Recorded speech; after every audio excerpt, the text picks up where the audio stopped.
మా మమ్మీ ఏమైనా ఎవరు బాధ్యులు ఎవరు చూసుకుంటారు? ఆ రేవంత్ గారు చూసుకుంటారు. మా అమ్మ ఏమైనా మా అమ్మని తీసుకోవచ్చు చూడుకో. ఎవరి ఇల్లు అనుకోడు కష్టపడి కట్టుకుని ఇల్లు పోయిన ప్రాణాలు మళ్ళీ వస్తాయా మాకు? ఎవరు తీసుకోవచ్చు పోయిన ప్రాణాలు? ప్రాణాలను తీస్తారా? ఆ నమ్మ చచ్చిపోతే ఊపినారు ఆ నమ్మ రేవంత్ రెడ్డి గారు. చూడు మా అమ్మ ఎంతో బాధపడుతుంది చూడండి.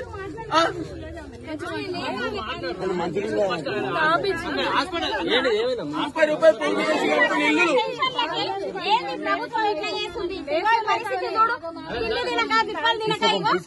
ఇట్లా అయ్యింది. ఏం చేస్తారు? ఎవరేం చేస్తారు? ప్రాణాలు పోతే ప్రభుత్వం కట్టిస్తుందా? ఏంది ప్రభుత్వం ఇట్లా చేస్తే ఎట్లా పరిస్థితి ఏంటి?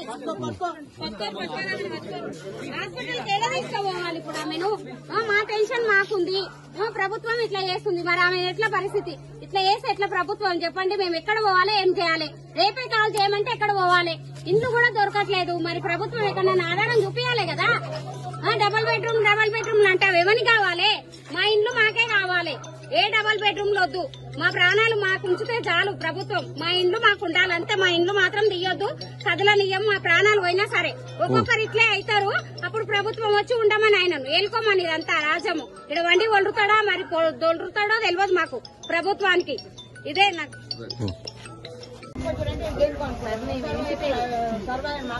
కాదమ్మా, నువ్వు సర్వేకి వచ్చింది గాలైపోయేటప్పుడు ఉంది కాబట్టి గాలైతే ఇస్తారు. ఇప్పుడు నువ్వు మరిది ఉంది అని అంటే రెండు నువ్వు అప్పుడు ఇంటి లేదు. రెండు వేరు వేరు ఉన్నాయా? వేరు వేరు ఉన్నాయి. రెండు ఐడీలు లేదు కదా. ఒకటన్నా ఉంది. అవి చెప్తాను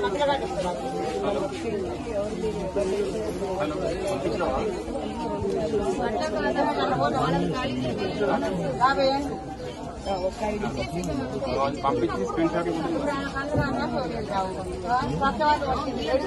ఏడవలు బెడ్రూమ్ వేసుకున్నాం. ఇప్పుడు 6 ఏళ్ళు 7 ఏళ్ళు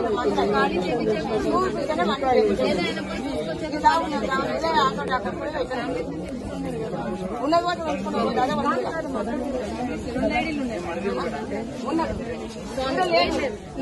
ఆయన పేపర్ మీద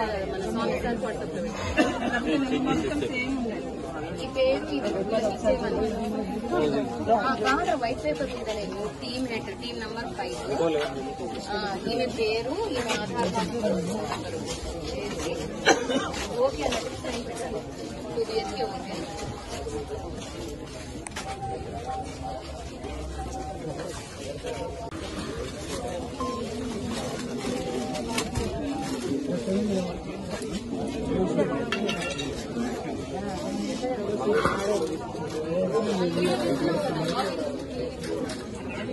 వీడియోగ్రాఫర్ బాబు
రాదా